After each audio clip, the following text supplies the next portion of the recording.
The clock starts ticking for the alien widow. Nara stood in the grand hall of the galactic court, her eyes fixed on the shining floor beneath her feet, the echo of the judge's words still ringing in her ears. She had 3 days to marry, or she would lose everything: her land, her home, and even her right to live free. The court was cold not just in temperature, but in feeling her mate had died last week in the Terran peace mission. And under the old Zirakan law, widows must remarry in 3 rotations or be given to the state as property. Nara had always thought this law would be removed one day, but it still existed, and now it hunted her like a shadow. She walked out of the hall, her long pale cloak trailing behind her, her mind racing. Every noble she knew had already turned their back. Some gave soft excuses, others simply walked away. No one wanted to be tied to a widow with a cursed bloodline. She returned to the busy trade sector of the space station where thousands of species passed by, ships flying overhead, lights flashing, voices in every tongue. But in that crowd, Nara was invisible. Her beauty meant nothing. Her royal name now a burden. She passed by merchants begging her to buy things, soldiers laughing in corner alleys, thieves watching her like prey. She kept walking, her eyes scanning the crowd until she saw something strange. A figure sitting on a crate beside a rusty cargo ship. A human male, his head down, smoke curling from a small metal stick between his lips. Humans were rare in this part of space. Most were feared. Some were hated. But this one looked different. Worn, tired battle scars across his cheek and neck. His eyes dark and heavy, like he had seen too much. Nara felt something she had not felt in days. Curiosity. She walked up to him slowly, unsure if he would even understand her language. He looked up, surprised but calm. His eyes focused on her like he saw through the layers of pain and fear. "I need your help," she said softly, her voice almost lost in the noise. "Of the market." The human raised an eyebrow and leaned back on the crate. "You got the wrong guy," he said in broken galactic tongue. "No," she answered with a strange kind of hope. "You are the only one who has not turned away from me. Yet, I have 3 days to marry or I lose everything. Not just my home, but my life. I need someone to claim me as their mate just for survival." The human blinked once, then twice. He looked at her like she was a puzzle, a dangerous one, and maybe a little crazy. "You want me to marry you, just like that?" he asked. "Yes," she said, and looked away for a second, then back at him. "I can offer you warmth, a place to live, safety. I know it sounds wrong, but I have nothing left to lose." The silence between them stretched as the crowd moved around like rivers splitting around a rock. The human dropped his smoke and crushed it under his boot. "You don't even know my name," he said. "Nara," she said with a faint smile. "I know it. Now, what is yours?" "Jace," he said simply. He stood and looked. Around, something in his body moved like a soldier, always alert, always ready. Nara saw it and understood he had fought in wars. She didn't need to ask. She could see it in his eyes.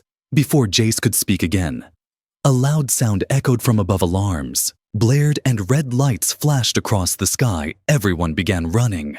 The crowd turned into chaos. Jace pulled her behind a metal wall as a security drone flew overhead, scanning faces, then moved on. He looked at her, serious now. "What did you do?" "Nothing," she said, breathless. "It must be them. Maybe someone reported me. They want to stop me from marrying someone not from Ziraka. It breaks the old alliance rules." "Great," Jay said, sarcastic. "You really bring trouble with you, don't you?"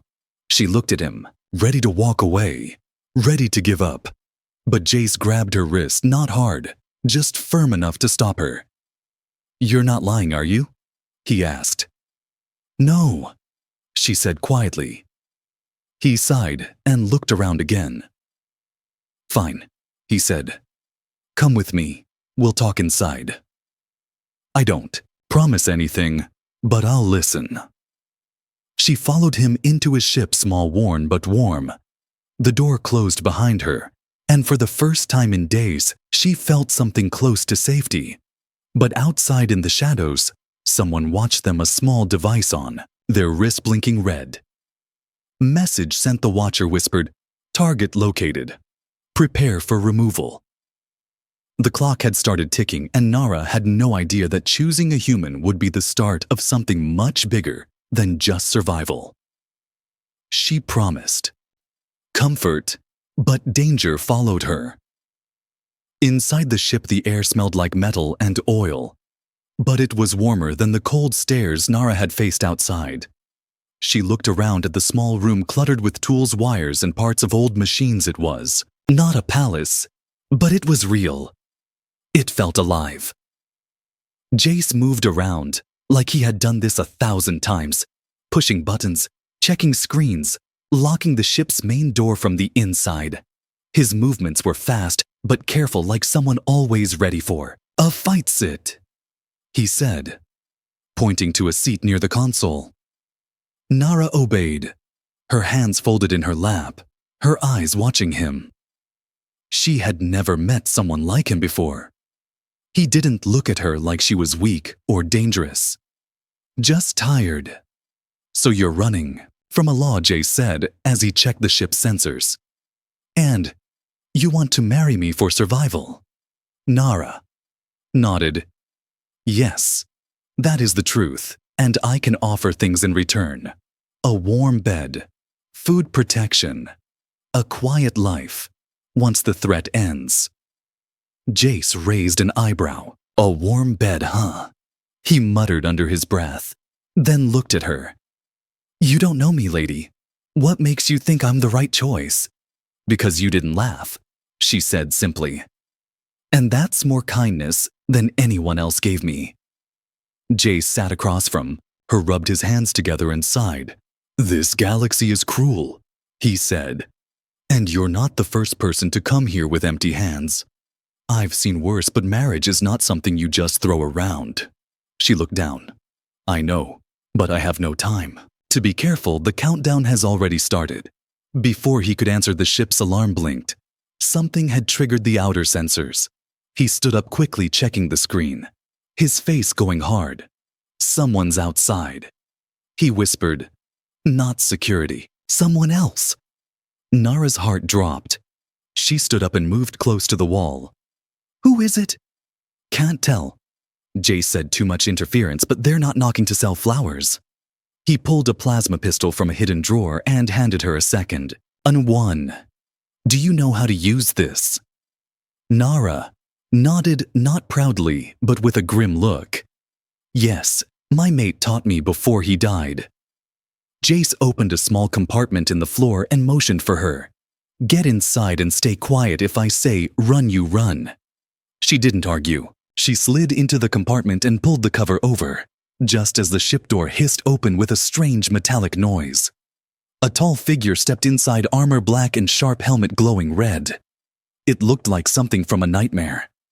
The stranger walked slowly through the ship, weapon drawn, scanning the space. Jace stepped from the shadows behind him and aimed. Freeze, or I drop you. The figure turned slowly and said in a low voice, you have something that doesn't belong to you. The widow must return to Ziraka. She is not property, Jace growled, and this is my ship now. Back off. The stranger raised his weapon, but Jace fired first, a single shot to the shoulder. Armor sparked. The stranger stumbled back and slammed into the wall, but didn't fall. You humans always play hero. The voice hissed behind the mask. But this time you will lose. The figure rushed at Jace, who rolled to the side and fired again, this time hitting the leg. The armored man fell hard to the floor, trying to reach his weapon again. But Jace kicked it away and aimed for the head. Enough, Jace said. Leave her alone, or next time I won't miss. The stranger looked up, breathing hard. She has 3 days. The law allows it, but if the bond is fake, your head will roll with hers. Then you better hope we make it real, Jace said and pulled the trigger. But the gun was empty. The stranger vanished in a blink, a flash of smoke left behind. Jace coughed and waved the air away, then quickly opened the floor panel Nara climbed, out wide-eyed. What happened? We just made enemies. He said that wasn't a bounty hunter, that was a royal enforcer. They sent an enforcer already. She whispered that fast. He nodded. Which means someone wants you dead before day 3 ends. We can't stay here. They'll come again. She touched his arm. Thank you for saving me. Jace didn't look at her. His mind was racing, preparing his next move. Don't thank me yet, he said. We're not safe. This was just the beginning. She looked at him and asked, Then what now? We disappear. Jace answered, We take the ship off station, change ID codes, and keep flying until the law decides we're real or we're dead. She swallowed hard and looked at the stars through the ship's screen. They were still strangers, caught in a storm. But now they had no choice but to sail together. And far behind them, in the market shadows, another watcher spoke into a comm. Her voice sharp. The human is protecting her. Send a second team. Make sure they don't reach day 3. A marriage proposal with a gun to their heads. The ship moved through dark space away from the trade station stars, sliding past like cold whispers. Nara sat near the window, her fingers gripping the edge of the chair, her mind replaying the enforcer's voice again and again. Jace didn't speak much. His hands worked fast on the controls, changing ID tags, switching beacon codes, wiping all traces of their past. Stop, she finally said, her voice shaking. Why are you helping me? Really? Jace looked over, his shoulder, his eyes tired. I don't know yet. Maybe I'm just stupid. Maybe I hate people who use rules to crush the weak. She smiled faintly, not because it was funny, but because it was the first time someone didn't ask what she could give him, only what she needed. We need a marriage record, she said quietly. Without it, the courts will say it's a fake bond. They'll take me and you'll lose your ship or worse. Jay sighed and pulled a small screen closer. He tapped fast. Opening an old, galactic registry page, fill it out, he said. But make sure you spell my name right. I hate paperwork. She stared at the form, her hands trembling. This was real. Not just talk. Not just hope. The line asked reason for bonding. She typed 3 words. Survival. Comfort. Truth. As she finished the form, the ship lights flickered, a system warning beeped, and Jace stood instantly checking sensors. Another ship incoming fast. No signal. No ID. They're locking weapons. Nara ran to the control room. Who is it? Not the enforcer. Again. No, Jace said. Worse. Bounty hunters. They don't care about laws. They care about payment. The enemy ship fired a warning shot. Plasma bolt slicing the wing. Nara screamed and held the side rail as the ship rocked. Jace swore and flipped, the controls diving hard through a ring of space debris. The bounty ship followed, fast firing again. This time, hitting the lower hull systems, blinking shields, dropping. Get to the armory. Jace shouted. There's a gun locker on the left wall. Grab something and stay low. Nara ran and pulled the locker open. Her hands, choosing an old pulse rifle. She had used one in training years ago, but never in real combat. Her heart pounded. She breathed fast, trying not to let fear win. Jace hit a red button and the ship twisted to full manual control. He spun it around, aiming straight at the bounty ship. Are you insane? Nara shouted. We can't fight that. We're not fighting, we're bluffing. He said, if they think we're ready to die, they might back off. Bounty hunters hate hard targets. The ships faced each other in the dark. No sound, only light flashing weapons aimed systems on the edge. Jace opened a channel and spoke. This is a legal bonded couple under Zirican law. Any attack on us is war crime against Galactic Code. Pause, then static. Then laughter filled the channel. No one cares about your little love story.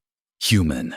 We want the widow, send her out, and we'll let you float free. She's my wife, Jace said, his voice sharp and firm. And if you want her, you'll have to take us both. The screen blinked, then died. Missiles incoming. The sensors screamed. Nara grabbed the wall, bracing for impact, but nothing came. The missiles passed just inches from their ship and exploded in empty space behind them. A warning knot. Ah, hit. Next time we don't miss, the bounty hunter said, and vanished into warp. Jace dropped into the chair, breathing hard sweat on his forehead that was too close. He said. Nara stood frozen, then dropped the rifle. Her legs weak. You called me your wife. I had to, Jace said, or they wouldn't back off. But his voice had something new in it, something unsure. Maybe he meant more than just a bluff. She looked at him slowly. You didn't have to say it like that. He looked back. Maybe I did. Maybe. I don't want this to be fake anymore. The silence that followed was full of unspoken words. The space around them quiet, like even the stars were waiting. Then, the ship console beeped again. This time, a different alert. A scan request from a galactic. Inspector ship headed toward them. They found us. Nara whispered. We didn't even get time to breathe. Jace stood tall, opened a locker and pulled out formal robes. His hands tossed one to her. Put this on. They want to see a couple. Then let's give them one. She looked at the robe, then back at him, and nodded, her voice soft and sure. Then let's be one. They stepped into the central room of the ship as the inspector's shuttle docked with theirs. A door hissed open, and 3 tall figures walked, in blue armor, golden crests, serious faces. The lead inspector looked at both of them and said in a cold voice, We are here to test the truth of your union. If this is a lie, you both die. By law. Jace reached for Nara's hand and held it tight. Her fingers curled into his, their eyes locked. Then test us, he said, and meant it. Hunted through the stars with a ring and a lie. The inspector's eyes moved slowly from Jace to Nara and back again. Their hands holding each other. Their breaths calm. But inside, both hearts were shaking. The inspector stepped forward, holding a small black device. It blinked red. We will ask 10 questions. The inspector said, Your answers must match, or you will be punished as frauds. Marriage under pressure is allowed, but false bonds are not. Jace gave a short nod. He did not blink. Nara stood straight beside him, her fingers still locked with his. First question, the inspector said, How did you meet? Jace answered, Trade Station Dock 5.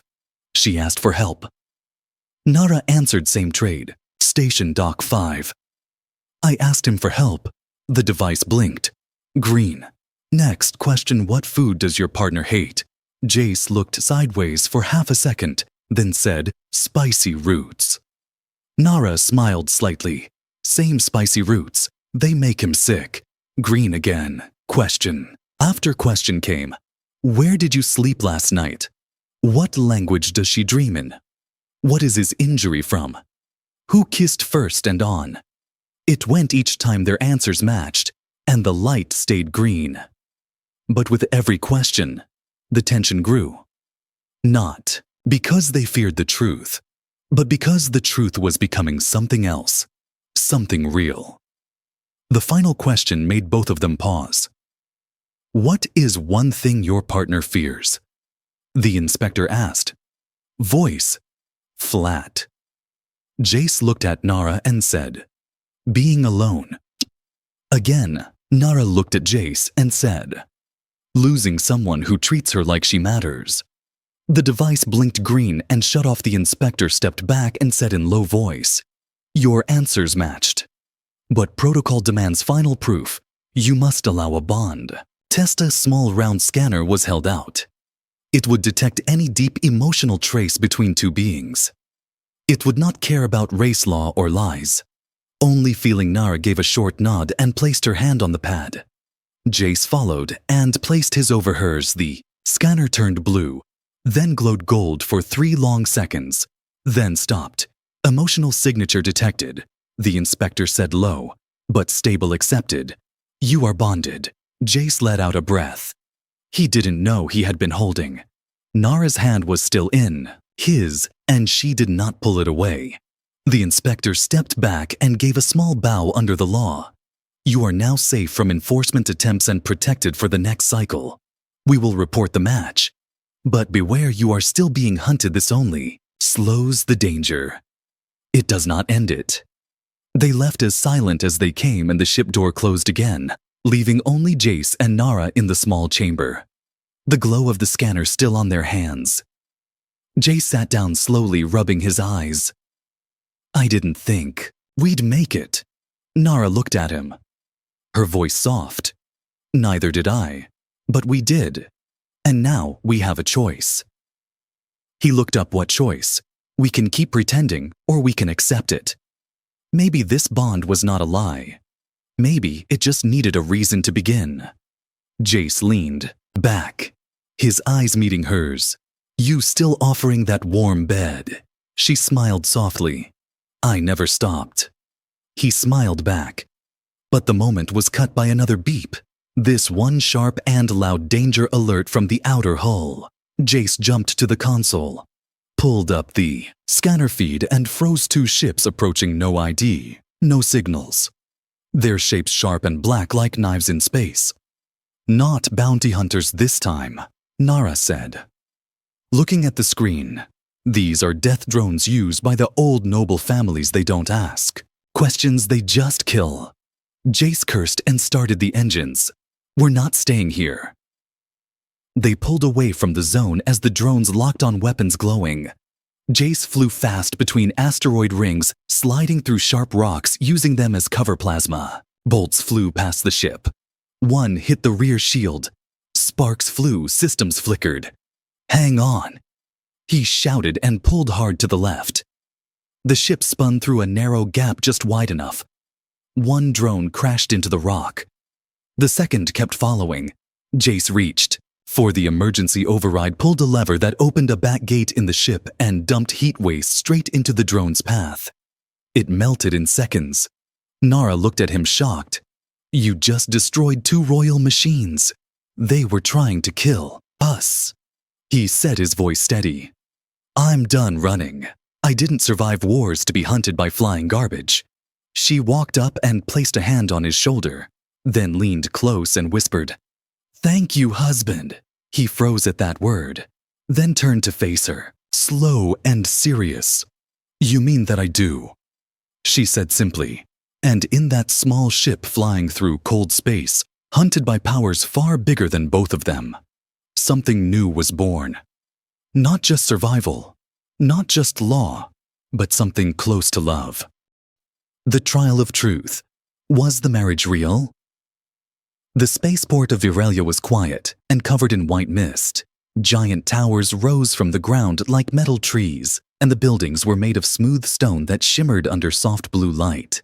This was the world of the judges, the place where truth was measured and lies were burned away.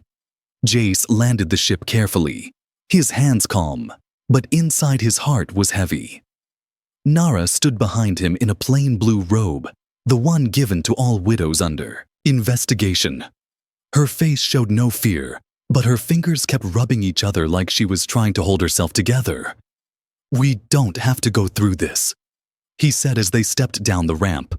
We could disappear again, go somewhere far away. She answered, Not this time.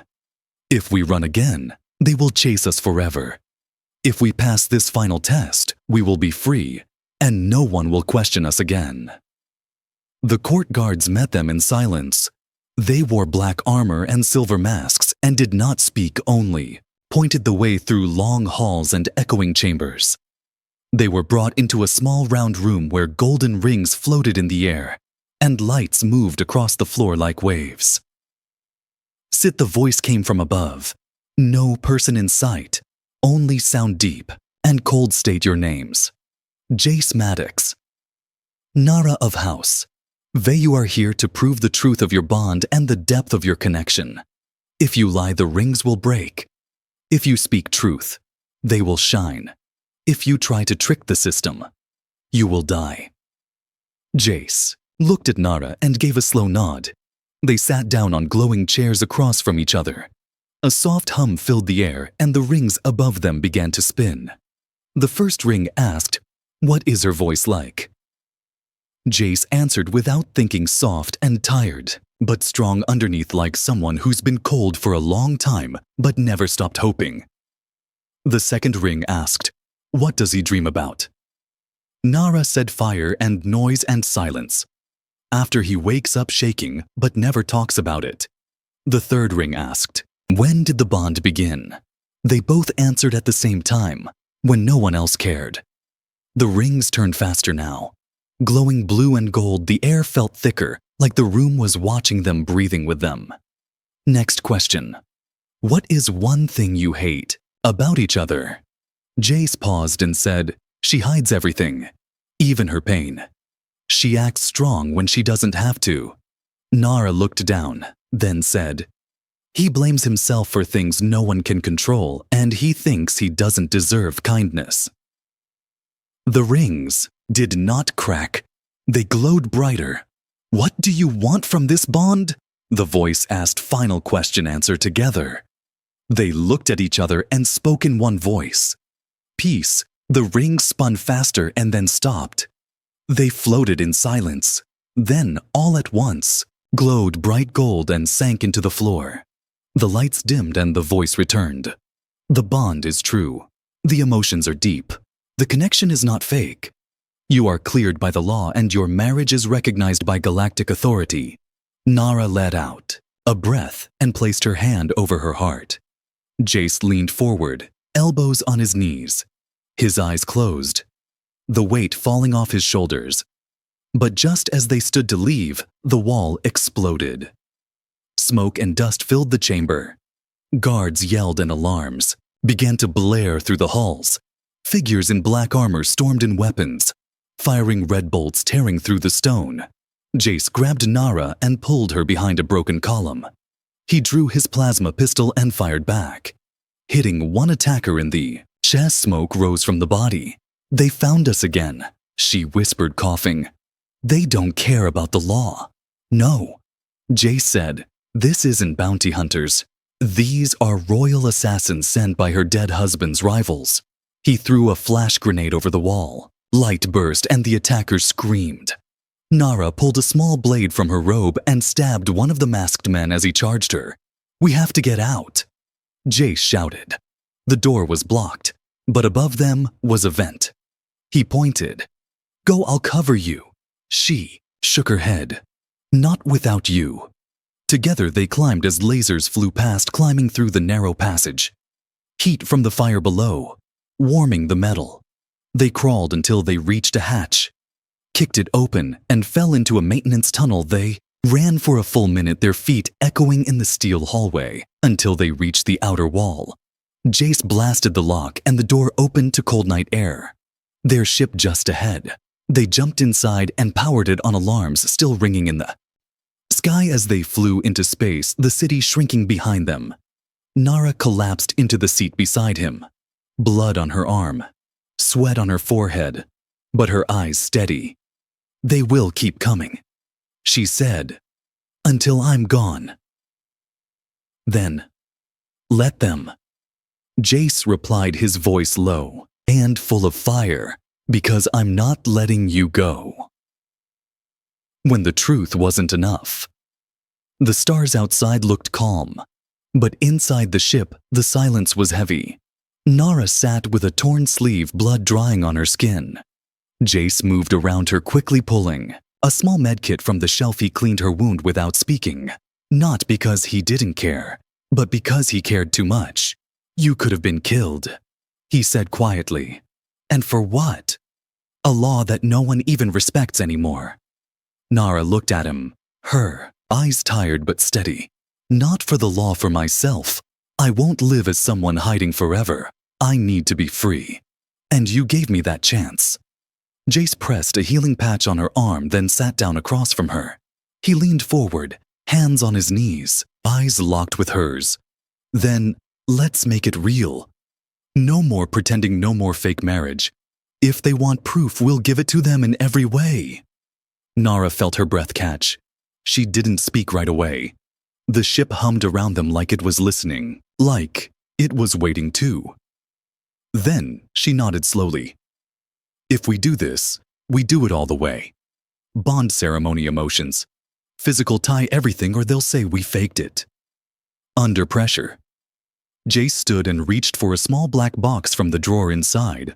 Was a thin silver ring marked with ancient Terran code. Something he had kept since before the war, never used, never touched. He stepped close to her, took her hand, and placed the ring in her palm. This isn't much, he said, but it's all I have. And it's real. Nara looked at the ring, then at him. Her fingers closed around it and she whispered, "Then I will wear it with pride." They stood in the center of the ship. Jace activated the hologram altar. A soft light shaped like two circles joined by stars. Nara closed her eyes and began the old Jirakan vow, her voice soft but strong. "I stand with you under the stars. I give my path to your path. I offer body, breath, and future without regret." Jace spoke the Terran response. "I walk with you through shadow and fire. I give you my name, my strength, my silence, and my last breath if needed." The light glowed gold, and a small beep confirmed the emotional link had been sealed. Full bond recorded and recognized by Galactic Net. They were now truly married by both worlds. But even as the moment passed, something dark was waiting. A signal pinged on the console, flagged urgent. Jace frowned and tapped the screen. An old code blinked back at him. Code red bounty expanded and updated. Nara's image appeared again. Reward doubled alive or dead. Jace slammed the screen with his fist. "They don't care that we followed the law. They want to erase you and keep your house empty so they can steal it." Nara stood still, her face blank for a moment. Then she spoke softly. "Then we go back. We take what's ours. We don't hide anymore." "Are you sure?" Jace asked. "Because once we go back, there's no more running." "I'm done running," she said, and her voice held steel. "If I must fight for the right to exist, then I will. And I want you at my side." He nodded. "Then we prepare tonight. We rest, and tomorrow we take the fight to them." That night they shared a quiet moment in the small cabin. The bond still fresh and warm between them. Jace told her about Earth, about the time before war, about the ocean breeze and soft dirt roads. Nara listened and told him of her home gardens made of glass and light music that made plants bloom, and how she used to laugh when no one was watching. In the dark of space, two souls found each other truly. Not because of law, not because of survival, but because in each other, they found the one thing they had never known before. Peace. But peace would not last long. The next morning, a message came from Nara's homeworld. A royal message sealed. With blood sigil, the new lord of House Vey claimed her bond void, and her land seized her late mate's brother. Now sat on the throne, claiming Nara's death by law. It was a trap. They would wait for her arrival and execute her in front of the court, to make sure no one dared challenge them again. Nara read the message and handed it to Jace. Her hand steady. "I still want to go," she said. "Then we go." He answered and reached for his weapon belt.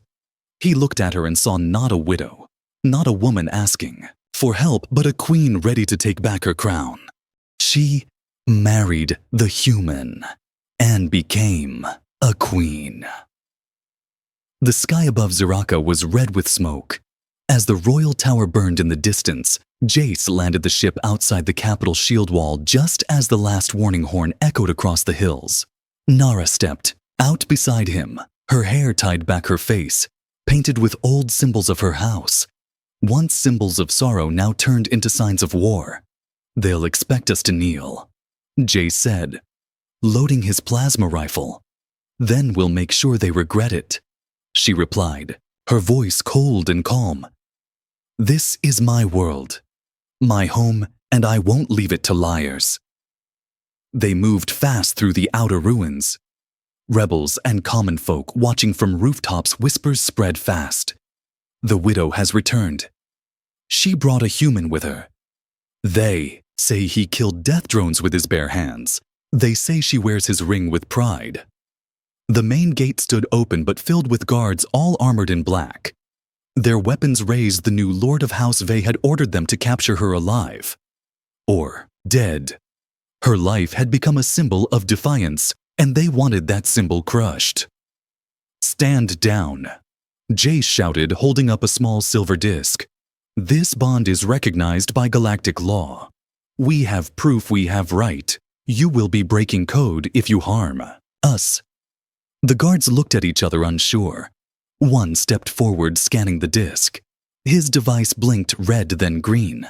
The bond was valid. The court's approval was logged.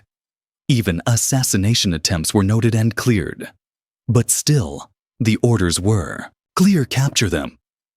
The guard turned and raised his hand to strike. Before he could speak, Nara stepped forward and spoke with her full voice. "All who stand against me today will be forgiven if they lay down their weapons now. But if you lift a hand against my mate, I will burn your name from this world." The guards hesitated, and in that pause, the people in the streets began to chant her name. Old workers, farmers, forgotten slaves, all lifting their voices one by one. Nara, Nara, the rightful heir. The Widow Queen. The Storm of Vey. The guards lowered their weapons and backed away, letting the pair pass through the gate. Inside the court, the false lord sat on the throne built from moonstone, his smile wide and fake. He clapped slowly as she entered. "So you returned. I had hoped you would. It saves me the trouble of hunting you down." "This throne is not yours," she said, walking slowly down the golden path beside Jace. "You claimed it with lies and fear. Not blood, not bond, not honor. I claimed it because you were weak," he said, laughing. "And now you come with a human. How fitting, a desperate woman with nothing left." Jace stepped forward and threw something at the Lord's feet. The hollow recording of their bond, the court approval, the full scan of their emotional link. Even the death drone attack was logged, all legal proof of her survival and rightful claim. The court members sitting around the hall whispered quietly. Some stood. Others watched with wide eyes. "You lost," Nara said. "Unless you kill me, right now in front of all these people. But if you fail even once, the galaxy will see you for what you are." The false lord drew a blade curved and glowing with poison. He charged forward, thinking her soft, thinking her broken. But she moved like lightning, grabbed a fallen spear, and spun it once. Blocked the strike and drove the blade back into his chest. The court gasped. The guards drew back, and the hall fell into silence. He fell to the floor, gasping blood in his mouth. "You were always weak," he whispered. "No," she said. "I just had no reason to fight until now." Jace moved to her side and held her arm steady. She was shaking now, but not from fear, from the rush of truth finally claimed. The oldest judge in the court stood slowly and raised a hand. "By blood, by bond, by blade, Nara of House Vey is the rightful heir, and her chosen mate, Jace Maddox of Earth, shall be recognized as her consort and protector." The people outside cheered as the tower lights turned blue, the signal of new rule, new hope. Later that night in the royal chambers, Nara stood on the balcony watching the stars. Jace joined her quietly. slipping an arm around her waist. "You're queen now," he said, still getting used to the words. "And you're my husband," she replied, resting her head on his shoulder, still getting used to that. "Do you think they'll ever stop coming for us?" he asked. "Maybe not," she said, "but now they'll find two of us ready. Not just one."